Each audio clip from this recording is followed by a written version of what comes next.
uma pergunta que tem que tomar cuidado na resposta para não soar cabotino, né?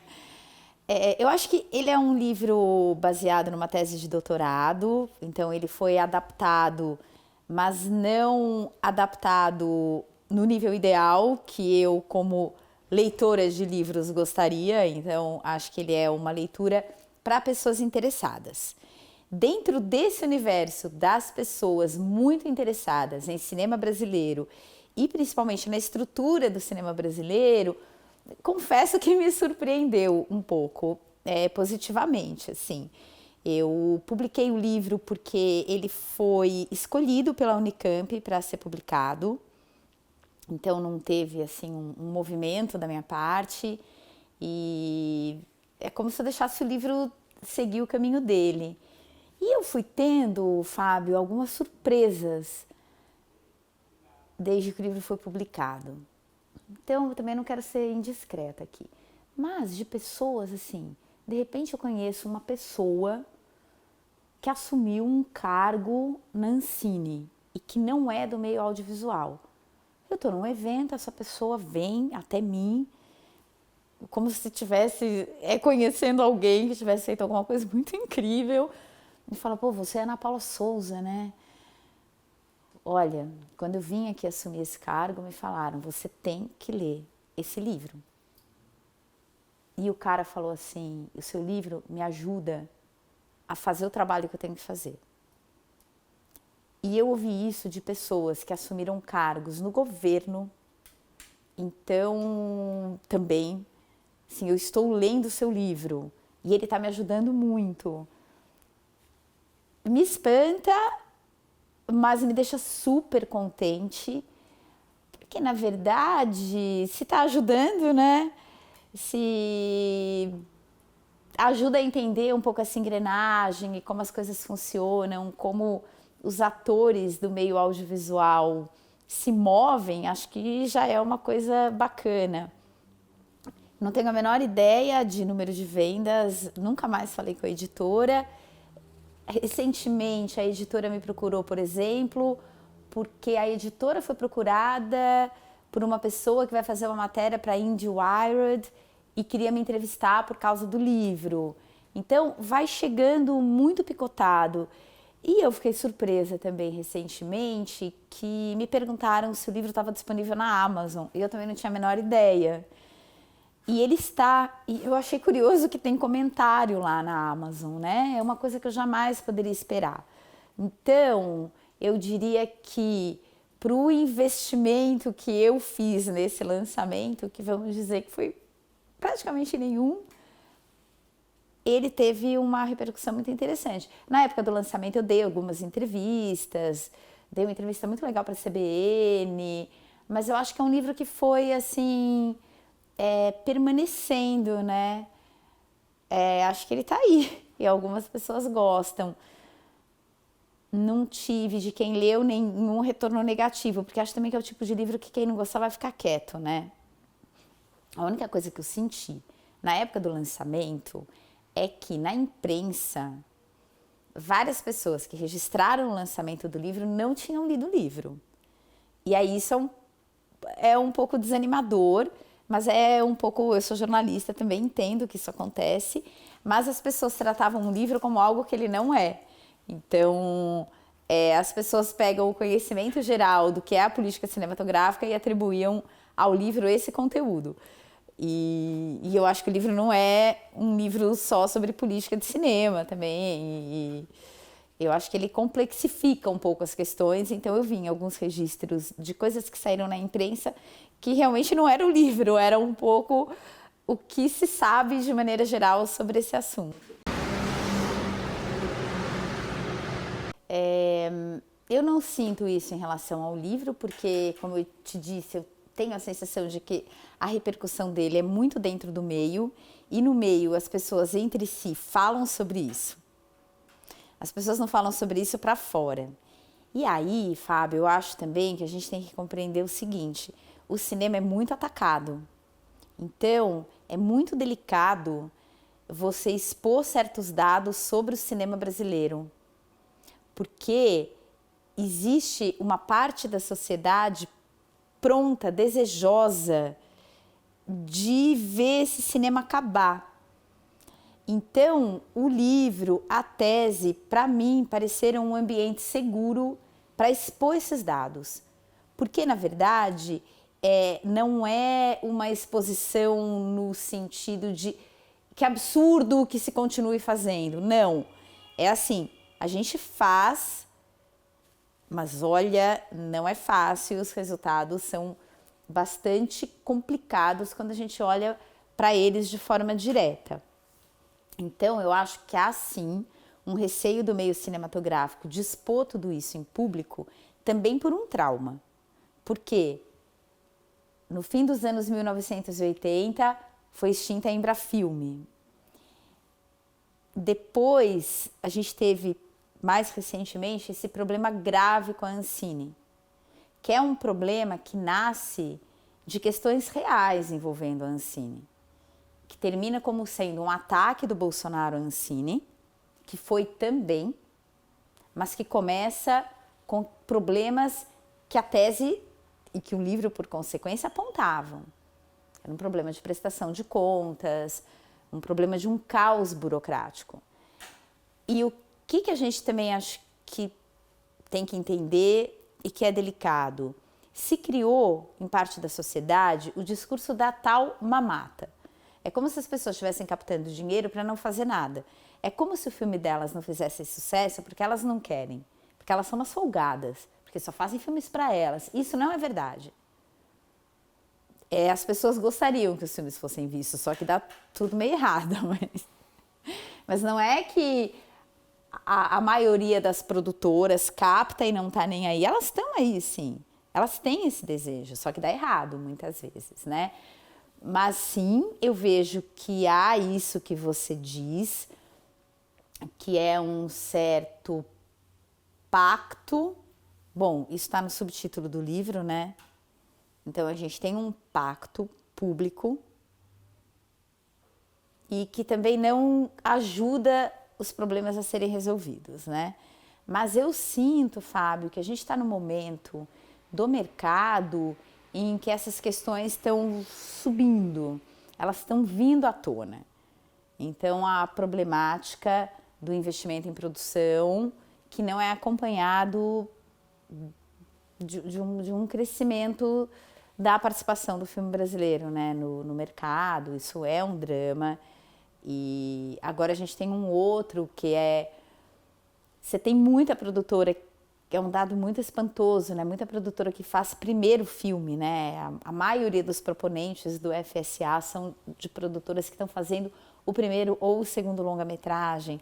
Então, para onde vão as pessoas? Elas fazem o primeiro filme e depois elas vão fazer o quê? Então, é verdade que fazer longa-metragem é uma possibilidade de vida, possibilidade de sobrevivência para quem não tem outros meios materiais de sobreviver, né? Você consegue viver de ser remunerado fazendo filmes, é uma questão delicada. Mas eu sinto que isso que você fala, poxa, esse ano está muito difícil, é um discurso que está forte nesse ano de 2025. Talvez mais forte porque essas pessoas, que são a grande maioria do cinema brasileiro, não se sintam representadas por esse discurso de vitória. Tudo bem, vamos continuar? Por esse discurso de vitória que é alimentado por coisas reais também, né? O market share voltou a crescer o ano passado com Ainda Estou Aqui, e teve, né, uma comédia também, ou outra, né, Os Farofeiros, Minha Irmã e Eu. Esse ano a gente começou com um prêmio em Berlim para o filme do Gabriel Mascaro, O Último Azul, veio o prêmio em Cannes para o Kleber, que é um prêmio importante, prêmio de direção, prêmio de ator, mas essa não é a realidade da maioria do cinema brasileiro, né? Não sei se eu respondi a sua pergunta. Bom, acho que toda conversa sobre cinemas nacionais em vários países, né, em qualquer país talvez, ela tem que ter um princípio, que é que a gente está falando de uma indústria que foi constituída a partir dos filmes hollywoodianos.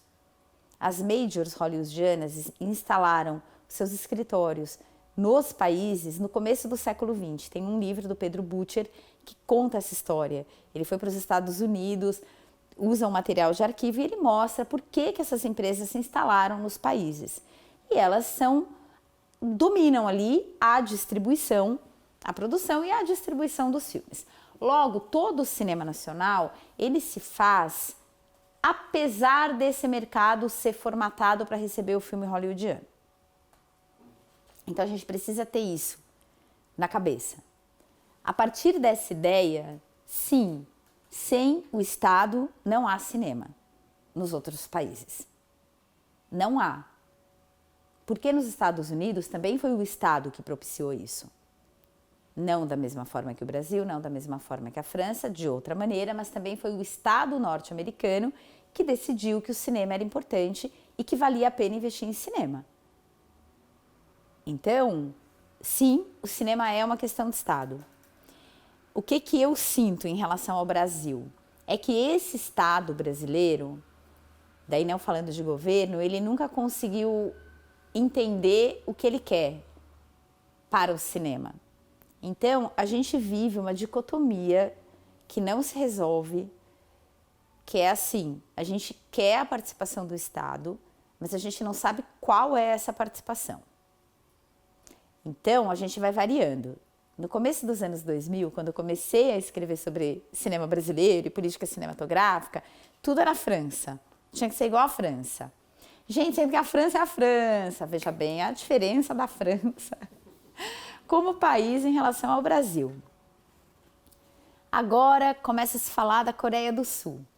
Nossa, porque o cinema sul-coreano, de fato, o cinema sul-coreano é incrível, conseguiu, market share. E aí, quando eu vejo a política sul-coreana, eu penso assim, jamais o meio cinematográfico brasileiro aceitaria a instalação dessa política aqui no país. Porque ela é uma política de ordem econômica, uma política agressiva, uma política que começou com uma cota de tela altíssima, mas é uma política que quer o crescimento econômico. E aí a gente nunca conseguiu ter um Estado que assumisse o que se quer. Então, o Estado está sempre... Acho que talvez o livro, pensando aqui, falando com você, o livro talvez seja um pouco sobre isso, né? Que, na verdade, a nossa política de cinema, ela está sempre sujeita aos movimentos da sociedade. Isso é legal, por um lado, democracia, mas ela vive em ondas e ela está sempre oscilando. E a gente não consegue estabelecer uma meta e ir atrás dela, porque essa meta é estabelecida, muda o governo, essa meta muda. Mudam os grupos de poder, muda quem está falando, muda essa política. Então, você teve a política feita ali pelo grupo de cineastas do Leblon, que era que atendia a alguns interesses. Depois, você tem uma política que se aproxima de uma política de governo ali no primeiro mandato do Lula, o Lula 1, lá no começo de 2003, que tinha a ver com Gilberto Gil. Então, realmente, entram novos participantes dessa política, mais gente é beneficiada por essa política, isso deu um respiro para o cinema brasileiro. Mas hoje a gente vive o momento das políticas afirmativas no mundo, né? E a política de cinema, ela tem que refletir isso. E ela, então, fica sempre um pouco a reboque dos movimentos da sociedade. Agora também, né, Fábio, não é simples não estar, porque o movimento da sociedade ele tem que ser levado em conta. Mas quando eu vejo a política francesa, a política sul-coreana, quando elas aconteceram e elas foram agressivas, elas eram extremamente agressivas e elas partiam do Estado. E era um Estado com uma clareza de propósitos. Então, a cota que a Coreia do Sul implantou para o cinema seria inadmissível, né? Uma cota absurda. Os filmes americanos não conseguiam ser exibidos lá. A França também foi assim. Mas para fazer isso, você precisa de filmes industriais. Você também não pode querer que o público do país veja só um determinado tipo de filme, né? Então, você tem o cinema comercial desses países. Mas eu acho que a participação do Estado é essencial nessa atividade, porque ela é uma atividade industrial e é uma atividade que se dá a despeito de você ter o domínio de uma cinematografia, que é esse domínio no mundo todo, né? Então, você não pode, né? As patentes, vou falar de uma coisa que eu não entendo nada, mas patentes da indústria farmacêutica, né? Quem tem condição de desenvolver aquelas patentes são outros países. E aí você precisa ter estados permitindo que outras indústrias, depois de um determinado tempo, também desenvolvam um medicamento. E aí eu acho que a indústria de audiovisual, ela está nesse mesmo lugar, né? Ela é imensa e hoje ainda maior do que quando eu fiz o livro, porque as Big Techs entraram nesse negócio. Então é um negócio do qual as Big Techs participam. Então o Estado ele precisa. O ponto é, o Estado não pode, não deveria ser apenas um fomentador de produção de filmes. Quando o Estado é apenas um fomentador de produção, a gente vai ficar sempre no mesmo lugar. Como ficamos, né? Inclusive. Porque a gente aumenta a produção e não consegue aumentar a presença nas várias janelas. Mas uma coisa também tem que se dizer. Quando eu entrei na faculdade, fiz jornalismo em 1992. Então eu venho, né, de escola pública, de uma família super simples. Eu nem sabia, gente, que alguém podia fazer cinema na vida, isso aí. Porque também não era fácil ver filme, né? Ninguém tinha dinheiro. Eu continuo não tendo, né? Sim, minha mãe não tinha dinheiro para me levar ao cinema. A gente foi ver Titanic quando o Titanic estreou no centro, que era uma sala bem mais barata. E ainda ela fez questão de, durante a semana, porque era metade da metade do negócio, e aquele Titanic que continuava em cartaz. Depois teve Ghost, né, também, que a gente esperava estrear no centro e tal. Ah, tinha VHS. Sim, mas gente, quem não tem dinheiro não aluga fita. Não tinha dinheiro para ficar alugando filme também, né? Eu meio que nem sabia que alguém fazia filmes. Enfim, filmes eram coisas muito distantes.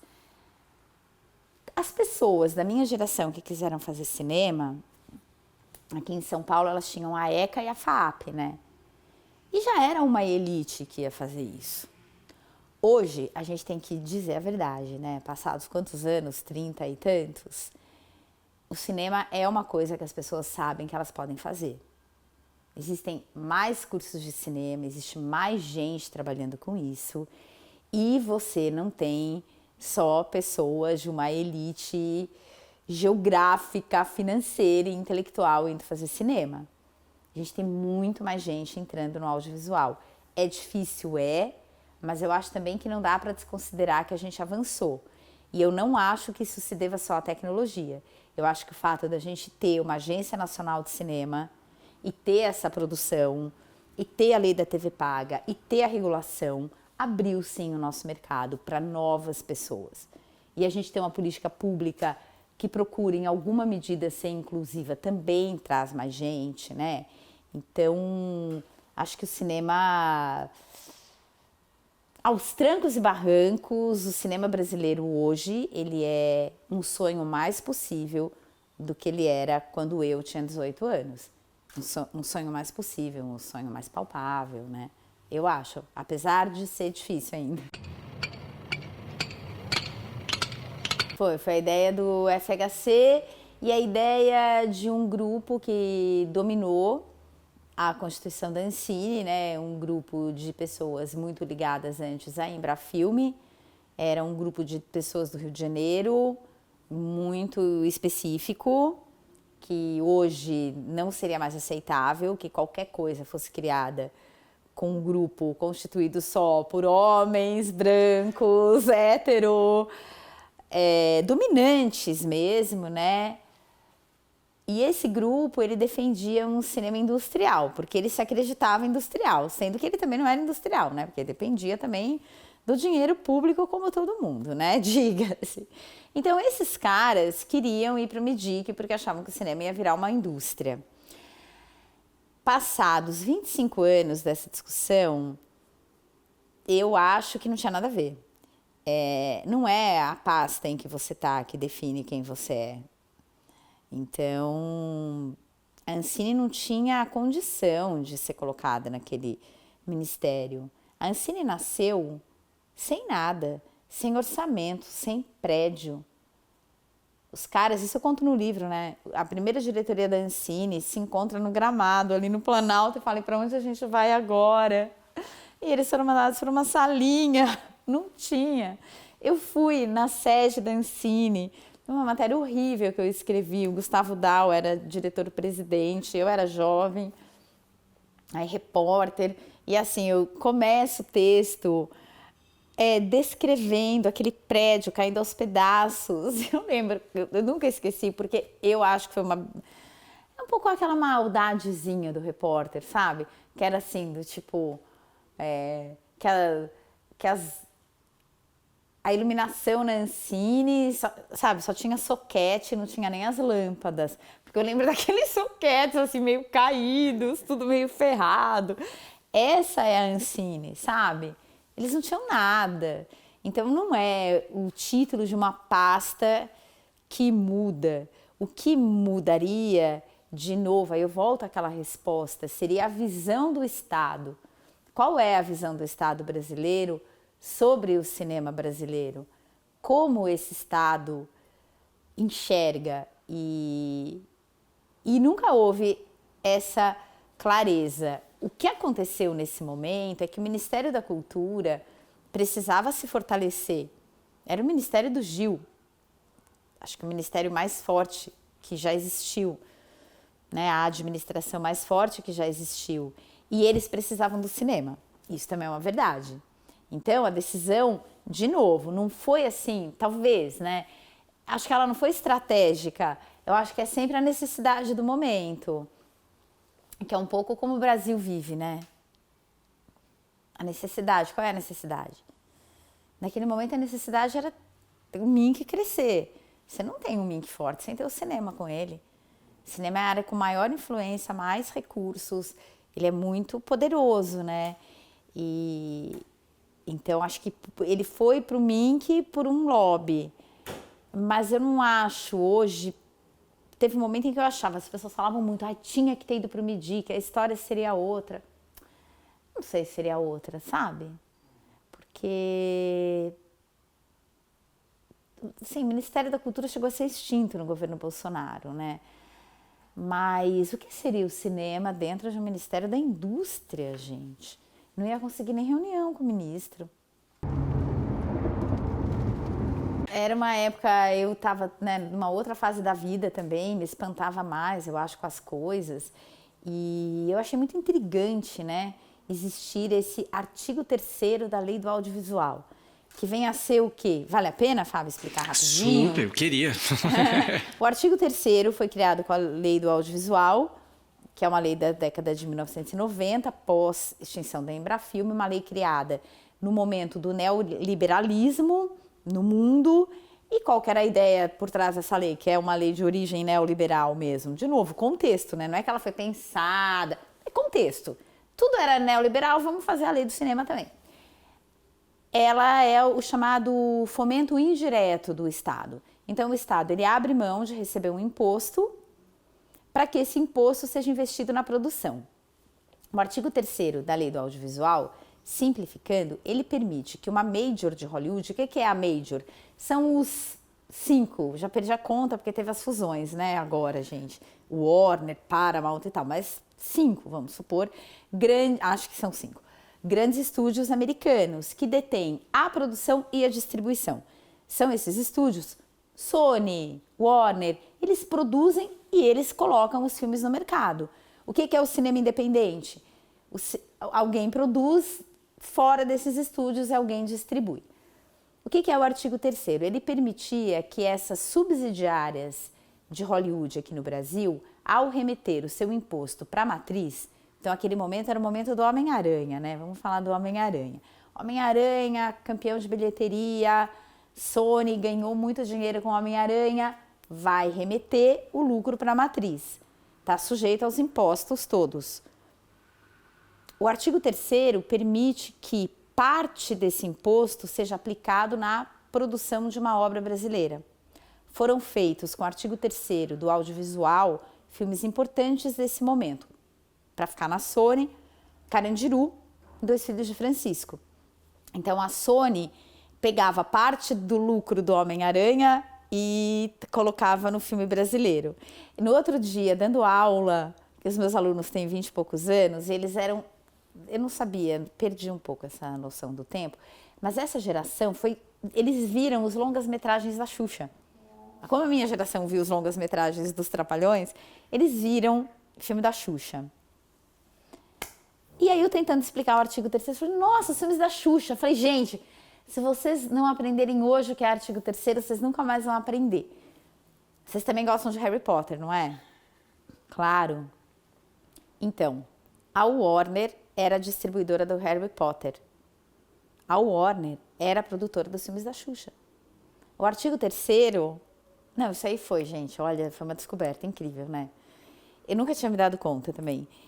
Mas se o Harry Potter vai bem, se tem mais lucro para remeter, sobra mais dinheiro para o artigo 3º da Lei do Audiovisual. Então, as majors, nesse momento, começaram a investir muito em cinema brasileiro. Isso criou uma coisa muito contraditória, que era assim: os filmes com maior potencial comercial do cinema brasileiro eram todos distribuídos pelas majors de Hollywood. Nessa época, eu fiz um projeto de mestrado que nunca foi para frente, ainda bem que depois eu voltei. Mas o meu projeto, nada a ver, ele se chamava Inimigo ou Aliado? Que mostrava um pouco o espírito daquele momento, assim. Porque, então, você precisa de filme brasileiro para não ter só filme hollywoodiano, mas você precisa do sucesso hollywoodiano para ter dinheiro de imposto para ser colocado em filme brasileiro. Então, é uma relação super paradoxal, histórica. Depois, alguns distribuidores brasileiros questionaram essa lei e, na verdade, acho que não vale a pena entrar detalhadamente nisso, foram criados mecanismos para permitir que empresas brasileiras passassem a ter um poder de barganha para conseguir distribuir filmes brasileiros de sucesso.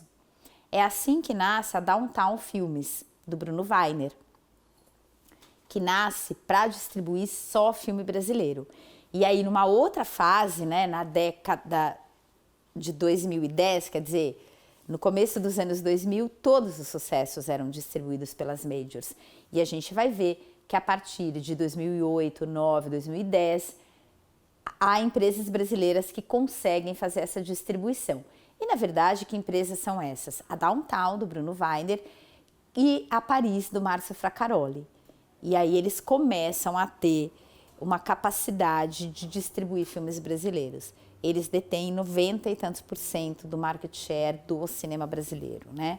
Então, por exemplo, Minha Mãe é uma Peça, os três Minha Mãe é uma Peça foram distribuídos, né, pela Downtown, e depois a Paris, eles criaram um consórcio, mas aí a gente saiu desse lugar das majors. E acho que tem uma história legal para contar também sobre essa relação das majors, e só eu para ficar fascinada, porque eu era tão obcecada pelo artigo 3º, que quando eu soube que no ano passado a Sony ia lançar Ainda Estou Aqui como distribuidora, eu fiz até uma entrevista com o executivo da Sony. Era a primeira vez que a Sony colocava recursos próprios no lançamento de um filme brasileiro que ela não tinha produzido. Aquilo tocou meu coração. E o que é legal, deu certo, né? Pelo menos esse executivo, quando foi prestar contas para a matriz, esse ficou tranquilo, né? Porque o sucesso que fez o Ainda Estou Aqui, então era uma experiência nova. Então aí sim, a gente tinha uma distribuidora internacional apostando num filme brasileiro. E por sorte foi o filme brasileiro, né? A surpresa, o sucesso, assim, ninguém podia imaginar aquilo, né? Não, o que eles investiram não era para ter chegado tão longe, sabe? Isso surpreendeu todo mundo mesmo. Mas, então essa relação com as majors hoje, ela não tem mais o impacto que ela tem nesse momento da minha tese. Lembrando sempre, né, que uma tese de doutorado leva tempo. Então, eu apresentei o meu projeto em 2014, mentira, apresentei em 2013, eu comecei o doutorado em 2014, eu defendi o meu doutorado em 2018, que é o tempo mesmo de um doutorado, pré-eleição. que é no ano que o Bolsonaro seria eleito. Então, eu defendi ali no meio do ano, no segundo semestre o Bolsonaro seria eleito. E o livro, ele é lançado 5 anos depois. Então, na verdade, esse livro, ele conta a história, a gente pode dizer assim, até Bolsonaro e até a pandemia, né? E tem uma outra história do cinema brasileiro. Outra não, porque a história sempre continua, né? Mas tem uma história com capítulos bem diferentes que se seguiu a esse livro também. Engraçado você fazer essa pergunta. Eu dei uma aula no SESC há 2 semanas e eu faço ali um histórico legislativo no meu PowerPoint e tem essa lei aí no meio. Quer dizer, só tem lei famosa, lei do audiovisual, lei Rouanet, a lei da cota de tela e a tal lei que eu nem sei o número decor, a única que eu não sei o número decor, só sei que é de 2006. E uma pessoa perguntou, falou, mas como que aprovaram essa lei, né? É muito curioso mesmo. Acho que essa lei valeria um artigo acadêmico sobre ela, se algum dia eu tivesse tempo, né, para fazer. A gente tem que saber que quem estava à frente disso era uma figura que é muito presente no meu livro, que é o Manuel Rangel. Eu dou risada porque realmente alguém na minha banca, foi uma provocação, né? Falou assim, podemos dizer que a sua tese é praticamente uma tese sobre o Manuel Rangel. E não é, mas aqui só uma explicação. O Manuel Rangel é uma pessoa que fez cinema, estudou cinema e sempre foi muito ligado à política, e ele era presidente da ABD, Associação Brasileira de Documentaristas, uma facilidade muito grande de expor ideias e de entender leis. E o Manuel, ele foi convidado para trabalhar no Ministério da Cultura quando o Gil assumiu. E o Manuel lá, alguém na minha tese também definiu o Manuel como um rábula, que era alguém que conseguia ler muito. O Manuel começa jovem, em 2003, né, a escrever um projeto, malfadado projeto da Ancinave, não sozinho, claro, mas ele era uma pessoa altamente capacitada e ele escreve esse projeto para tentar ampliar a regulação do audiovisual, do cinema na época, para a televisão. Então ele dizia, o que o Minck dizia? O cinema não pode ser regulado sozinho, tem que ter TV. Poxa, você fala do cinema e o cinema não passa na televisão, que é o que todo mundo vê no Brasil. Manuel Rangel começa ali, imagina, escrever um texto legislativo. O que ele deve ter aprendido? Quando ele começa a tratar de televisão, ele obrigatoriamente passa a ter que ler a Lei Geral das Telecomunicações. Nessa lei, ele deve ter, olha, gente, estou falando aqui, né? Espero que o Manuel não veja. Ele deve ter descoberto o Fistel, que é o Fundo das Telecomunicações, que era um fundo que estava ali meio perdido. E começa a se articular essa ideia de pegar recursos do Fistel, que é um fundo das telecomunicações, e esse Fistel passar a alimentar um fundo do audiovisual. Por quê? E aí vem a sabedoria, né? Naquele momento em que, quando falavam em convergência, eu queria sumir. Quando meu chefe na revista falava, temos que falar da matéria da convergência. Nossa, eu queria sair correndo, porque nunca fui a rapidinha da tecnologia. Eu só que pega a tecnologia quando todo mundo já está nela. Aquele papo, gente, falar isso hoje é ridículo, mas de verdade, há 25 anos, aquele papo de que as pessoas iam ver filme pelo telefone, besteira, né? Não, imagina que alguém vai ver filme pelo telefone. Era tão difícil entender para uma pessoa que não era tecnológica. Nossa, eu lembro de me mandarem fazer matéria do negócio das teles com a televisão e eu não conseguia entender do que aquelas pessoas estavam falando. O que tem a ver? Você tem uma empresa que tem o telefone na sua casa, certo? Que você atende telefone, podia contratar o serviço de despertador. O que tem a ver essa empresa com o cinema? Não, a minha capacidade realmente, se dependesse de mim, nunca teria nenhuma dessas leis, né? Porque jamais compreenderia. Porém, havia gente ali já compreendendo tudo isso, que eu acho que era o caso do Manuel Rangel. Ele entendeu o que estava acontecendo. E essa lei de 2006, ela é assim, criar um fundo. Ela não era uma lei que fazia ninguém pagar nada, não tinha cota, não obrigava as majors a fazer nada, não obrigava a TV Globo a fazer nada. Ela criou um fundo. E eu acho que foi a expressão, com muito cuidado, um golpe de mestre, mas não é que foi um golpe, né? Foi uma sacada de mestre a criação desse fundo setorial do audiovisual. E acho a sua pergunta muito boa e ela me dá vontade de um dia fazer a biografia dessa lei de 2006. Descobrir realmente quem são os pais, como ela foi gestada, em que maternidade nasceu, porque como se aprovou isso no Congresso, né? E essa lei que dá origem a tudo, que permite que exista o Fundo Setorial do Audiovisual. Nossa, olha só, ano que vem, 2026, 20 anos da lei do FSA. É o momento de tentar contar a história dessa lei.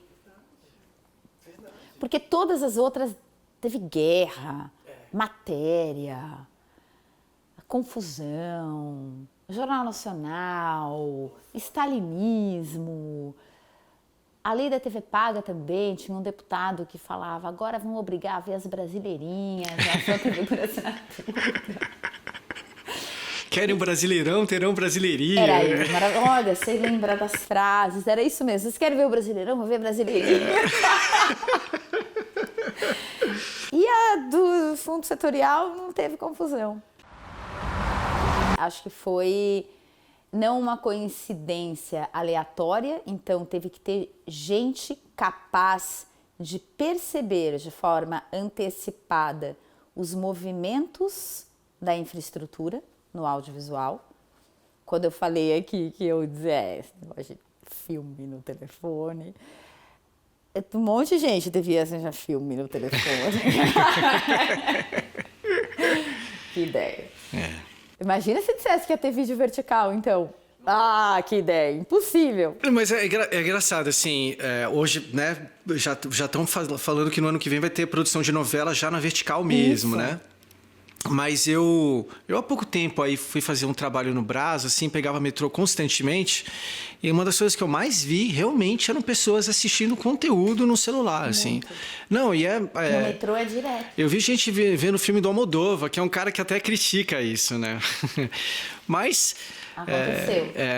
E mas, é folha, então, né? eu acho que assim, é uma coincidência, mas é também fruto de pessoas que souberam entender o futuro. Enquanto nem todo mundo estava entendendo o futuro. Porque também, certamente, eu não era a única que meio que... Ai, gente, sério, do que essas pessoas estão falando? Sabe? O que a Telesp, que a Telefônica tem a ver com isso tudo? E a Telefônica tinha tudo a ver com isso. Então, foi uma coincidência, mas é aquela história de você estar preparado, né? Na vida isso acontece muito, né? A gente tem portas, às vezes, que se abrem pra gente. E eu acho que sempre se abriram portas para todo mundo. A questão é, você tá preparado naquela hora? E, na verdade, a gente tinha ali uma estrutura, que foi uma grande sacada, né? A Lei 12485 foi um momento, assim, que mudou a história do cinema, né? Mudou a história do audiovisual, realmente ampliou o mercado, né? Hoje essa lei tá defasada, ela pode não se manter, mas ela deu um empurrão muito grande, você bem lembrou. Foi a salvação no momento em que uma empresa que mantinha o cinema brasileiro, eu lembro de cobrir muitos festivais como jornalista, né? Tipo todos. Então tinha aquela coisa, era Berlim em fevereiro, Cannes em maio, daí vinha Gramado no Brasil... Depois tinha Veneza, né, que era setembro, e aí Festival do Rio e Mostra, e ainda tinha Festival de Brasília. E aí, Festival do Rio, Mostra de Cinema de São Paulo e Brasília eram muito próximos, continuam sendo. Olha, tem um vídeo do pré-sal da Petrobras, eu lembro dele até hoje, porque toda a sessão de cinema começava com o vídeo do pré-sal. E era um negócio pré-sal, cara, e parecia que ia ser assim a saída do mundo, né? E você imagina, você cobrir 3 festivais de cinema, tipo, ver filme 10 dias, sei lá, a mostra dura 15, Brasília durava uma semana. Mas quantos dias da minha vida e quantas vezes eu vi esse filme do pré-sal, do Petrobras? E que acho que deve ter sido, na época que eu trabalhava na Folha de São Paulo, deve ter sido 2009, 2010, coincide, né? Petrobras. Não, porque, inclusive, voltando até o Manuel Rangel, ele foi tão visionário que um problema desse, se não houvesse o fundo setorial audiovisual, já era. O que você ia fazer? Né? Provavelmente a gente ia regredir a época ali, aquele limbo, né? Collor e por ali vai, né? E o FSA, ele é mantido pela Condecine, né? Que é uma contribuição que todo o setor paga, as distribuidoras pagam, tem a Condecine Remessa, que é essa paga por quem remete lucros para o exterior da exploração comercial de filmes no Brasil. Tem a Condecine Título e tem a Condecine Teles. E 95% do FSA é composto pela Condecine Teles, que é paga pelas empresas de telefonia. Bom, as empresas de telefonia chegaram a recorrer ao pagamento, né? De dizer que não era um tributo que deveria ir para o cinema, e sim para o investimento na infraestrutura de telefonia, etc. E foi uma longa batalha, mas uma batalha vencida, né? Então, ninguém mais vai questionar. E esse dinheiro vai estar lá. E vai se criar a Condecine VOD, que vai ser paga pelas plataformas. Então, provavelmente o fundo setorial sempre terá algum recurso. Mas chegou no STF, né? E a decisão do STF foi que sim, a Condecine é um tributo devido e ela pode alimentar o FSA. Então é soberano. Ah, nossa, ótimo, não sabia. Então, acho que a Condecine está resolvida. E hoje que se fala da regulação das plataformas, não há também, não me parece haver das plataformas qualquer reação em relação a ser um tributo devido por elas, que elas devem pagar a Condecine. O que há é quanto, como, mas não se pagam ou não. Eu acho até curioso, né, nas tais fake news, quando se questiona assim, vai cobrar, vai fazer isso, aquilo, as plataformas, regulação. Na verdade, no caso do pagamento de Condecine pelas plataformas, me parece uma coisa, dentro do setor é um ponto pacífico o pagamento. A guerra é quanto, né? As plataformas querem pagar 13, a produção independente quer que elas paguem 12. Né? Nossa, isso seria mais do que até. Mas as plataformas vão pagar, então acho que também com a entrada das plataformas na Condecine VOD, do meu ponto de vista, o mais importante é para haver uma relação simétrica entre os diferentes agentes de um mesmo setor. Então, não tem sentido a sala de cinema e a televisão por assinatura ser obrigada a pagar uma coisa e a plataforma não. Também não tem sentido os outros agentes do mercado serem obrigados a fornecer dados e as plataformas não. Acho que a palavra é isonomia, não é?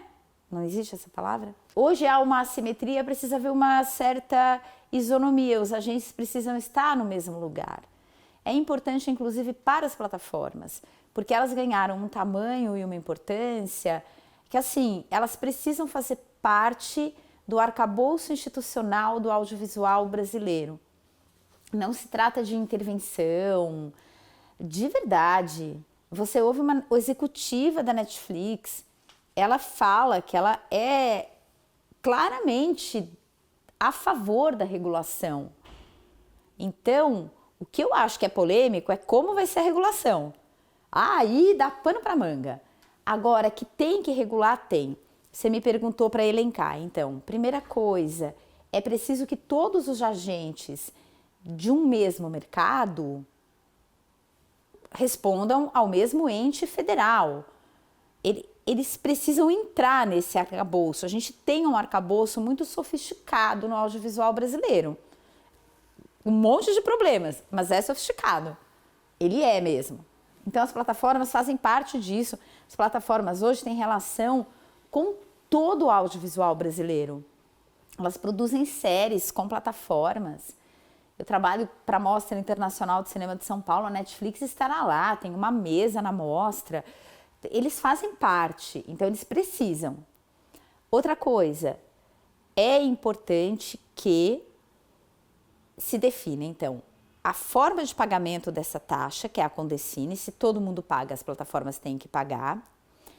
E aí a gente entra num outro ponto, que é a das políticas de diversidade, não diversidade de pessoas, diversidade de conteúdos audiovisuais.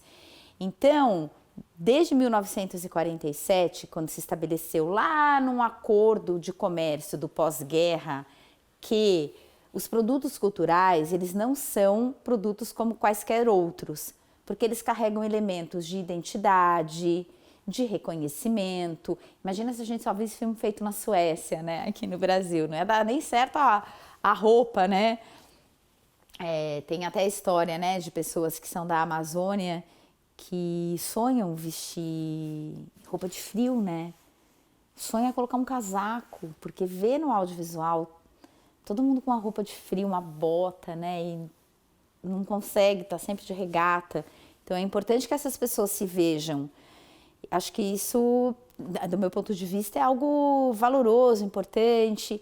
Então, é importante que as plataformas deem espaço para essas produções brasileiras. Afinal, elas estão aqui no nosso mercado, do mesmo jeito que as salas de cinema têm o dever de exibir filmes brasileiros. E acho que todo mundo que vai ao cinema sabe que isso não faz com que ninguém não consiga ver Lilo e Stitch, né? Dá para ver tranquilo, mas tem lá uma obrigação de exibir um filme brasileiro. Então, acho que também é natural que as plataformas tenham algumas obrigações relativas ao conteúdo nacional. Então, precisa ter ali um percentual mínimo, exibir alguma coisa de cinema brasileiro. A pessoa que não quiser ver, só passou. Ninguém é obrigado a ver nada, né? Mas, então, é importante, de novo, também para haver um equilíbrio com os demais entes desse mercado, né? Então, acho que é bom para todo mundo. E aí, por fim, se discute, mas aí é mais uma conversa da produção independente, não é minha, eu estou aqui só sendo um pouco porta-voz. Para a produção independente brasileira, é importante eles terem produtos feitos por eles, que eles sejam os detentores dos direitos. Hoje a gente vê, isso para uma pessoa de fora do setor tentar entender, todas as produções brasileiras que a gente vê nas plataformas internacionais, elas foram feitas por produtoras brasileiras, mas essas produtoras não são as detentoras dos direitos sobre essas obras. Então, as séries super legais da HBO Max, vou chamar HBO Max, né? Não, é só HBO. Da HBO. Antes era só Max, né? É porque era HBO, virou HBO Max. Tem uma série super legal, né? Cidade de Deus, 20 anos depois. Tem cena na Netflix. Isso tudo é super brasileiro, foi feito com profissionais brasileiros. São ideias tidas pelas produtoras brasileiras, mas quem viabilizou essas séries foram as plataformas. Quem pagou foram as plataformas, com o dinheiro do bolso das plataformas. Logo, as plataformas são as detentoras dos direitos sobre essas obras. Não há nada de errado nisso. Zero. Só que se pleiteia que a regulação crie condições para que os produtores brasileiros também possam ser detentores de direitos. E isso é via regulação. Foi o que lembra, você fez a pergunta das majors, né? Todos os filmes brasileiros com potencial comercial estavam nas mãos das majors. Qual que é o papel da regulação? Regular, olhar para o mercado e ajustar o mercado. Graças a esse ajuste, a gente teve distribuidoras brasileiras conseguindo distribuir filmes brasileiros de sucesso. A regulação é essa intervenção de ordem econômica, às vezes do Estado, para deixar as coisas um pouco mais equilibradas. Então é legal que a gente tenha a cena, que a Netflix banque, que a HBO banque obras brasileiras e seja dona dessas obras, mas que a gente tenha também caminhos para que os produtores brasileiros façam a mesma coisa. E isso só vai acontecer via regulação. Por quê? Porque a gente tem um gap econômico e de poder que sem o Estado você não resolve. Você não tem como comparar o tamanho de uma HBO com um player brasileiro. Aí, já que eu tinha falado da indústria farmacêutica antes, é um pouco a mesma coisa, né? Senão a gente não tem indústria farmacêutica nacional, porque a gente não vai desenvolver, né? É muito difícil. Então, a gente precisa disso para que pessoas como vocês tenham emprego, trabalhem com audiovisual. Então, essa cadeia toda econômica precisa ser alimentada, né? Então, isso diz respeito a você também. A regulação das plataformas precisa criar trabalhos para as pessoas, possibilidades, né? Então, é para isso que serve a regulação. Interessante essa pergunta, porque talvez tenha sido a coisa mais incrível de fazer a tese. Eu preciso dizer que eu amei fazer essa tese, né? Eu engravidei no meio, foi confuso, mas foi muito prazeroso, porque a linguagem acadêmica, ela te pede algumas coisas que o jornalismo não pede. E foi só o doutorado que me permitiu olhar para esses dados dessa maneira. Então, o jornalismo nunca me permitiu. Eu olhava, eu sempre gostei muito de procurar matéria em dados, mas eu não me aprofundava neles ao ponto de descobrir que eles eram uma narrativa. No doutorado, como o trabalho é muito longo, e você tem ali também um instrumental teórico, né? E eu fiz ali na sociologia, que é bem, né, ciências humanas para valer, né? Uma área teórica mesmo. Eu tive que ir começando a buscar dados e eu fui entendendo que, na verdade, os dados eram colocados da maneira como eles queriam narrar. Então, é assim, aumentou muito a produção de filmes no Brasil, mas não tinha um dado que mostrava junto. Eu lembro muito desse dado especificamente, que eu sonhava criar uma coisa visual que mostrasse o descompasso entre o aumento da produção e o não aumento do market share, que é a participação de mercado. Então, foi na pesquisa, foi na escrita do doutorado que eu fui descobrindo essa narrativa. Eu não busquei.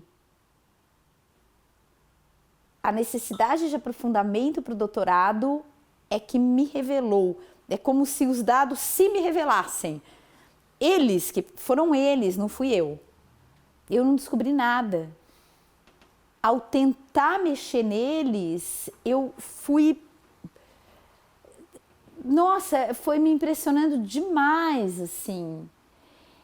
E, infelizmente, na prática jornalística, mesmo depois dessa experiência, eu já não tenho o tempo e a cabeça de aprofundá-los tanto. É como se eu continuasse, eu tivesse voltado a acreditar neles. Mas foi, não tem, né, na literatura, não tem um pouco...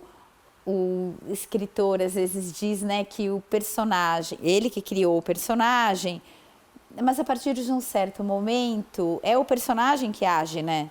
Não parece mais que é ele, né? O personagem já vai lá e faz. Foi um pouco isso que eu senti no doutorado. Eu não busquei essas coisas. Elas apareceram na minha frente. Impressionante. É. Uhum. E era forte, era um pouco perturbador.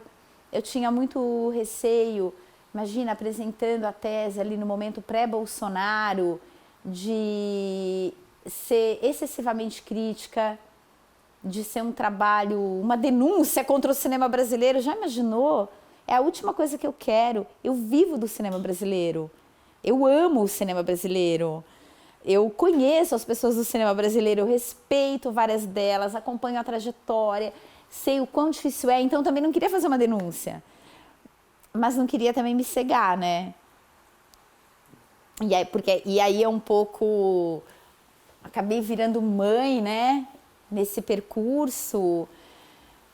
E, poxa, se a gente não consegue olhar, né, para os problemas dos nossos filhos, como que a gente vai ajudá-los?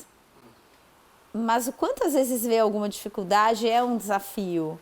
Porque, na verdade, é olhar para você mesmo, né? Isso eu vejo no meu filho. É claro que tem características dele que talvez dificultem algumas coisas, que são características que vêm de mim. Então, no caso do cinema brasileiro, também é assim, eu não posso negar que eu faço parte dele. Então, tem coisas que eu sei do cinema brasileiro porque as pessoas confiam em mim. As pessoas me contam coisas que se eu publicasse, gente, nem dá. E esse lugar é muito desafiante. Ele é um eterno dilema para mim. Porque é como se eu estivesse sempre querendo apontar os problemas, mas para o bem do cinema. E aí, né, talvez com esse paralelo da maternidade, assim como pai e mãe sempre erram, né, tentando fazer o bem, acabam às vezes seguindo errado. Qual é o seu limite? Eu me senti um pouco nessa tese, qual é o meu limite? Como que eu trato disso aqui? Porque eu, na verdade, poderia, a partir do meu doutorado, fazer um vídeo que o Bolsonaro ia amar, né? E eu não posso fazer isso, eu não quero fazer isso, eu não vou fazer isso, porque não é verdade também. Porque não é assim. Qual que é a verdade, né? Então, eu acho que eu sou crítica, mas também tomo muito cuidado com esses dados. Para que esses dados não virem um escândalo. Porque eles não são, você falou, eles também não são mentirosos, né? E tem muitos dados positivos também. É um lugar estranho esse. A gente viveu muitos anos em função da produção. Acho que hoje todo mundo já fala assim, ai, não pode ser só para produção, mas eu quero ver se tirar dinheiro da produção, né? Tem um tema muito... que algumas pessoas consideram muito importante, eu sou uma delas, que é a questão da produção, da formação de público, do filme para criança. E por que a gente não trabalha isso, né? Porque como você quer que um adulto veja filme brasileiro se na infância ele nunca viu um filme brasileiro? É muito esquisito. E aí eu fiquei pensando que todo produtor, de alguma forma, gostaria, né, que a gente tivesse essa formação de público. Você já imaginou se tiram dinheiro da produção para fazer formação de público infantil? A produção vai aceitar isso? Então é difícil também, né? Porque é como se o dinheiro, ele não vai crescer infinitamente. Então, alguém precisaria aceitar perder um pouco, né? E a produção é difícil, né? E se produz muito rápido, né? Agora o mote é um pouco esse também. Os filmes são filmados antes de estarem prontos para serem filmados, né? Então também não adianta colocar dinheiro na distribuição. E fica parecendo que se colocar dinheiro na distribuição resolveu, todo mundo vai ver esses filmes. Não vai. Eu vejo muito filme brasileiro que assim, não adianta, as pessoas não verão o filme, né? Não, até, olha que interessante, eu tinha marcado aqui sobre os 10 Mandamentos, aquele filme da Record, nossa, que foi inflado, né? Ai, esse filme, pra quem gosta de dado, dá uma raiva, porque ele distorce, né? Ele é uma mentira. É chato. Que a igreja comprou ingressos e, na verdade, nem todo mundo foi ver e o resultado de bilheteria dele foi inflado, né? Mas você tem uma curiosidade, assim, algum bastidor? Você foi apurar isso, assim, Ana Paula? Chegou a... Não, isso... Na verdade, os exibidores souberam, né? Porque da forma como as pessoas chegavam. Então, eles compraram ingressos, mas o filme não foi visto por todas aquelas pessoas. É uma história absurda, né? É absurdo. E só foi o filme do Paulo Gustavo, né? Que ultrapassou, não foi? Mas isso não é uma verdade. Minha Mãe é uma peça 3, né? O 3,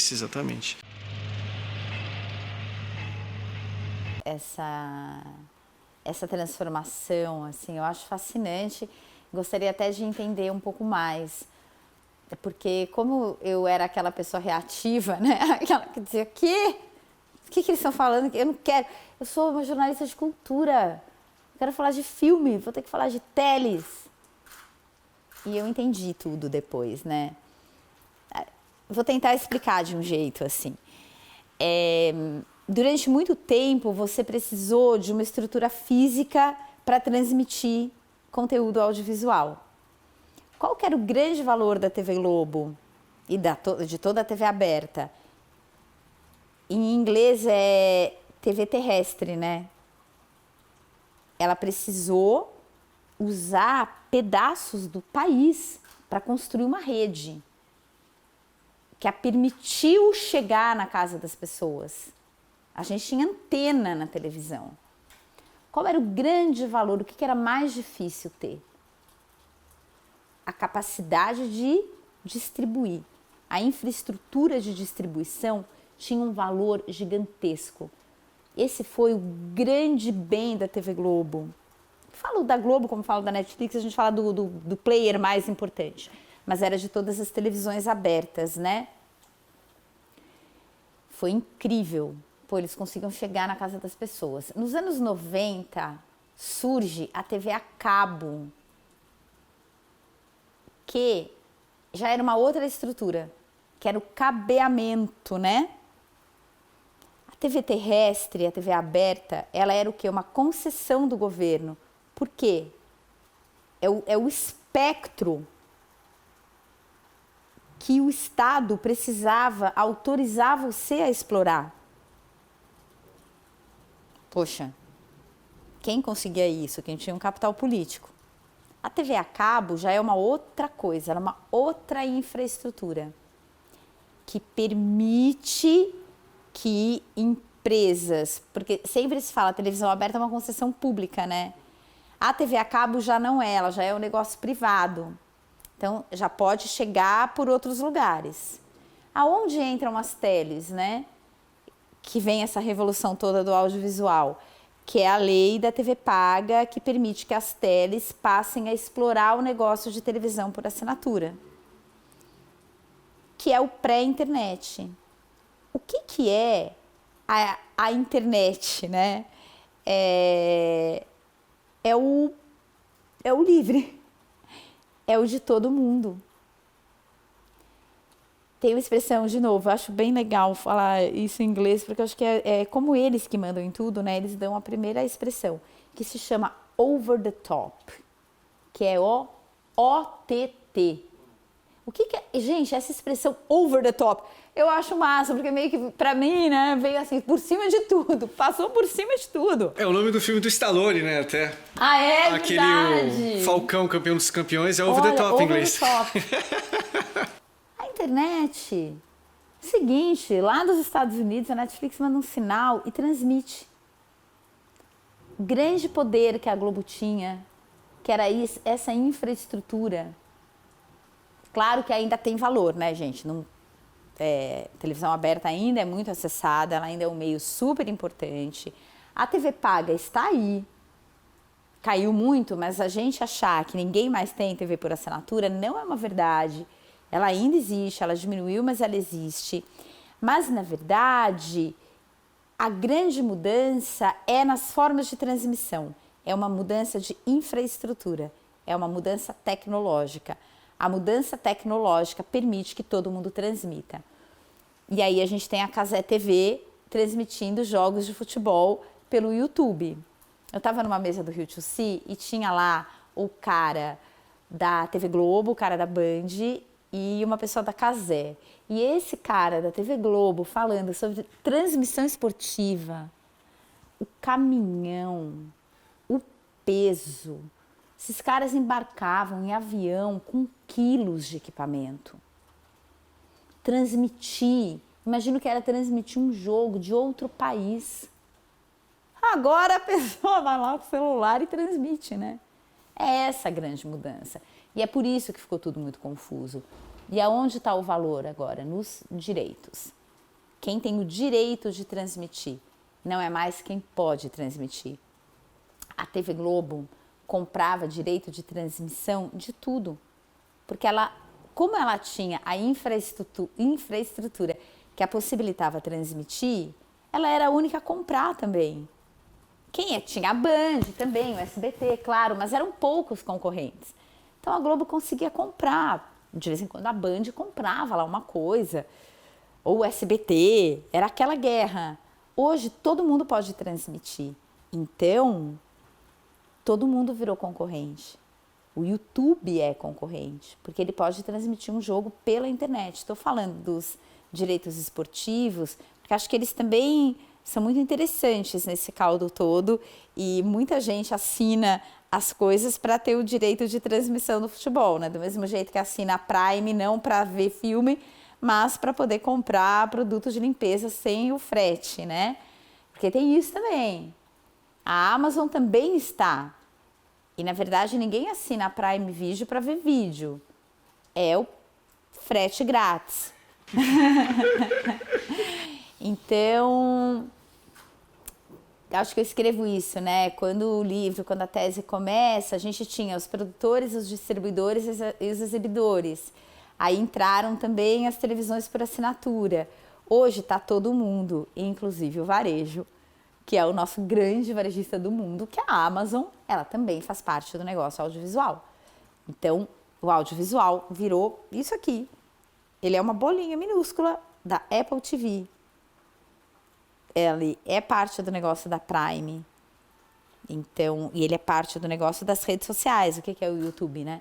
É uma rede social. O audiovisual tá lá também.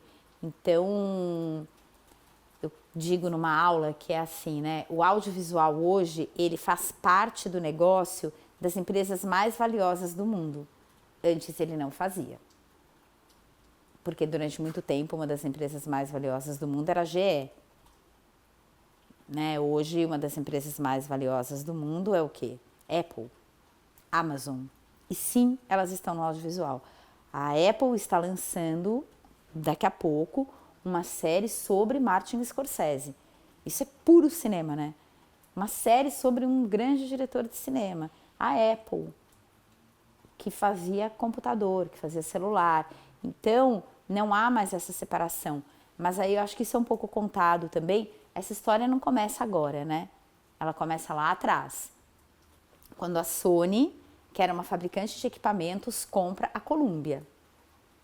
Compra um estúdio de cinema. Por que a Sony comprou um estúdio de cinema? A Sony era um fabricante de equipamento. Então, isso acontece há muitos anos também na indústria audiovisual, não começou agora, né? Eu ouvi uma história, na verdade, de uma pessoa, de um ex-executivo do Globoplay, que quando a Globo resolveu investir para valer no Globoplay, o desespero que foi horrível, porque na verdade, até você conseguir estar em todas as televisões, né, em todos os equipamentos, rodar em tudo, isso é para poucos. E cai até hoje, é interessante você conversar, por exemplo, com uma plataforma de Free VOD, que é o VOD gratuito, tipo Itaú Cultural. Gente, a dificuldade do Itaú Cultural para conseguir estar numa TV gradiente, até por qual que é a minha televisão? LG. Tinha um problema nessa TV, é um pouco antiga, né? Não é também a TV mais moderna do mundo. Mas Smart TV, né? Mas meio caída, mas é. A Max não conseguia atualizar o aplicativo. Aí dei um Google, era uma questão com a LG. A Netflix vai em tudo, né? Daqui a pouco tá na parede, né? Ela aparece. TVs hoje são sistemas operacionais, né? E outra coisa também, às vezes você tem uma TV grande e até uma tela muito boa, mas ela é tão lenta que você é que nem computador, né? É verdade, é verdade. Eu, depois que tive filho, não tenho nenhuma estrutura familiar aqui, somos eu, meu marido e ele só, não tem com quem deixar, agora ele tá maior, mas tem 10 anos. O hábito de ir ao cinema, que foi o hábito mais marcante da minha vida, dos 20 aos 40 anos, se desfez. Porque eu não vou contratar uma pessoa para ficar com meu filho no fim de semana, uma questão financeira, Isso é uma questão, não sou essa pessoa. Então, se tornou um programa mais esporádico. Eu vejo filmes para trabalho, então às vezes eu vou em cabines de imprensa e eu recebo muito link, porque as pessoas querem que eu veja os filmes para escrever, para falar. Mesmo dos links eu não dou conta, porque a produção é muito grande. E aí eu vou falar uma coisa minha. Nesse período todo eu descobri que a minha grande alegria em relação aos filmes sempre foi ao cinema. Eu tenho dificuldade para ver filme em casa. Eu te disse que eu treino natação, né? E aí você vai ficando mais velha também, tenho filho. Eu tenho um sono quando eu vou ver filme em casa, eu já dou uma vontade de dar uma deitada. Meu marido reclama, fala, você vai deitar, você vai dormir. Mas, nossa, tem aquele sofá e me dá uma vontade. Eu adorava ir ao cinema. Ver o filme no cinema, comprar o ingresso, tomar um cafezinho, encontrar alguém, falar do filme, sem querer ser lugar comum, mas eu amava a experiência coletiva do cinema. Um filme visto em casa, para mim, não é a mesma coisa. Então, parte do meu amor pelo cinema, ele tá um pouco prejudicado. A nossa relação tá prejudicada pelo fato de eu não ir mais tanto às salas como eu vou. Eu vi no sábado um filme incrível chamado Bugônia, que eu amei, um filme de cinema, 2 horas e meia. Filme, achei excelente. Poxa, esse filme aqui em casa, não sei se eu teria rido tanto, porque daí a outra pessoa ri no... Isso eu acho o máximo no cinema, né? Porque as pessoas não riem na mesma hora, né? Riem às vezes, mas às vezes você percebe que você riu mais do que a média, ou que tipo, todo mundo riu e você não. Aí, eu acho que é difícil a gente imaginar um crescimento, mas eu também acho que a experiência do cinema pós-pandemia, ela se mostrou para as pessoas que ainda gostam dela algo imbatível e que não tem nada a ver com ver o filme em casa. São coisas muito diferentes. Então, eu acho super que a sala de cinema vai se manter, mas eu acho difícil ela crescer. Acho que, na verdade, o filme para a sala de cinema tem cada vez mais que ser um filme ótimo. Acho que ir no cinema para ver um filme mais ou menos, aquele que é muito pequenininho, muito sem algo de diferente, eu acho difícil. Eu não me vejo mesmo, meu filho crescendo, eu não me vejo mais indo ao cinema para ver qualquer coisa. Eu quero tentar ver uma coisa que valha muito a pena. E aí eu acho que o cinema brasileiro tem um problemão pela frente. Porque a maioria dos filmes que a gente faz não se prestam para a sala de cinema, para quem tem para o grosso do público. Para esse momento de sair de casa, de enfrentar o trânsito, de parar o carro, o tempo que isso tudo leva. Tem outra coisa, as pessoas não querem mais ficar longe do WhatsApp, né? Elas ficam com saudade do WhatsApp. Então, a pessoa, para conseguir não olhar o seu Instagram e não olhar o seu WhatsApp, o filme precisa ser melhor do que precisava antes. Eu ia ao cinema todo fim de semana. Via 2 filmes, 3. Eu levava minha mãe para ver minha mãe domingo. Ela gostava, dava uma saidinha, já estava idosa. Levava minha mãe lá para o Reserva Cultural. Ai, mãe, vamos ver mais um aqui. Acho que hoje isso não aconteceria, né? Então, esse filme, ele tem que ter uma capacidade, um poder de mobilização grande. E aí, essa produção muito vasta, com filmes muito frágeis, é difícil ela levar as pessoas. Gente, olha o que aconteceu com Ainda Estou Aqui. Né? Ninguém foi obrigado a ir ver o filme. As pessoas ficaram malucas, elas quiseram ir, né? As pessoas foram. Foi uma coisa... E aí é que tá. Por exemplo, para ver Ainda Estou Aqui, eu iria. Se tivesse que pagar uma pessoa para ficar com meu filho, pagaria. E aí eu lembro que a mãe de um amigo dele disse que o filho queria convidar o meu filho para ir jogar boliche. Ai, no sábado eu falei assim, ó, Tá, mas eu preciso saber, vocês não vão desmarcar? Que horas é? Porque então eu vou aproveitar porque eu preciso ver Ainda Estou Aqui. Ela falou, tá bom, garantido, que horas, né? Eu já entreguei a criança. E essa mãe foi na sexta, levou meu filho no sábado no boliche, na sexta-feira ela tinha ido com o marido ver o Ainda Estou Aqui. Então, as pessoas queriam. E eu acho que o cinema hoje é isso, esse movimento. Você deseja muito ver aquilo, né? E aí você vai. Mas para ver mais um, o mais um tá aqui. Um filminho, coisa meio assim, que você tá só curioso. E aí você vai ver o que você tá curioso em casa, isso eu acho. Mas eu sinto saudade demais do cinema e ainda amo ir ao cinema. E as minhas primeiras experiências de vínculo com filme, todas se deram na sala de cinema. A primeira foi com ET, que foi uma amiga da minha mãe que me levou, e eu não conseguia parar de chorar. Eu cheguei em casa, eu ainda estava chorando. Depois eu tive uma outra com o filme mais lindo do mundo, Sociedade dos Poetas Mortos, que eu também não conseguia parar de chorar. E todas essas experiências foram na sala de cinema. Nunca foram com o filme que a gente alugava na locadora, né? Era a sala, aquela tela, e sempre essa coisa do não conseguir parar de chorar. A Sociedade dos Poetas Mortos, eu soluçava, mãe, o filme é tão bonito e tal. E filme brasileiro, eu tive com a Laís Bodansky num debate. Lembrei que minha primeira cabine, que é essa exibição para a imprensa, foi com Bicho de Sete Cabeças. Pronto. Também, não conseguia mais parar de chorar, queria pedir demissão do emprego. Falei, eu tenho que trabalhar com cinema brasileiro. Foi ali, na tela grande, né? Como Nossos Pais também é maravilhoso, adoro. Gosto também. A lei do audiovisual, que é uma lei importante, ela nasce por uma demanda da produção de cinema, tanto que ela é usada para produzir filmes. A Ancine, ela nasce também de um desejo do setor cinematográfico de produzir, no caso também tinha distribuidor e exibidor ali, mas buscava também recursos para a produção.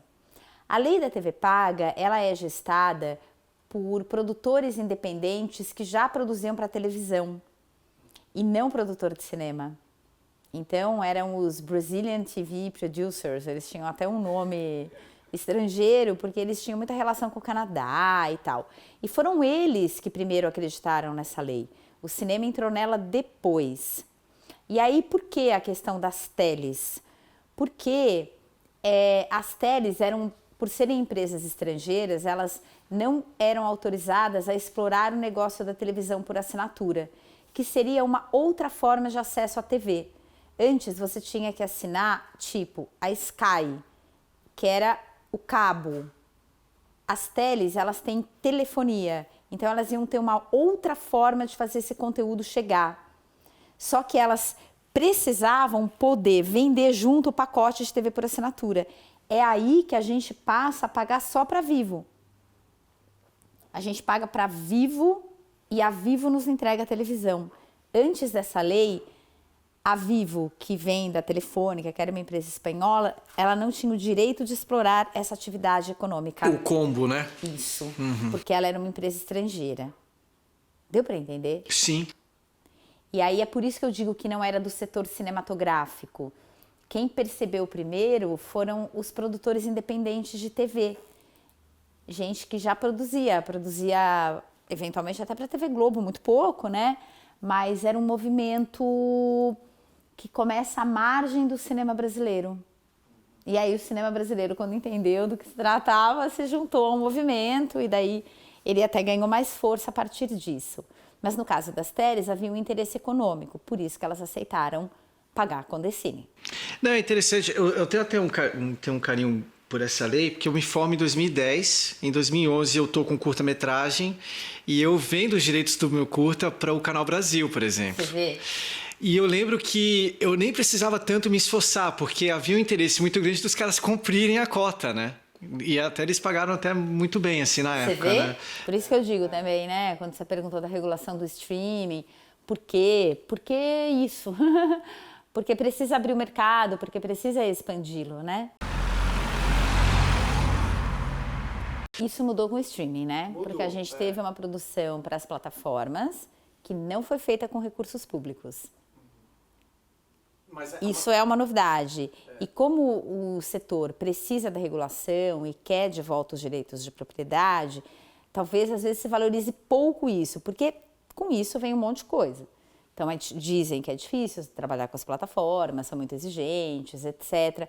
Mas é a primeira vez que o audiovisual tem um recurso privado. E eu acho que a gente não deveria,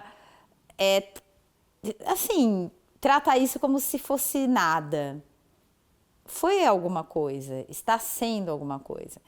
É duro, sei, por alguns produtores, mas também, né, foram feitas produções que com dinheiro público não seriam feitas, né?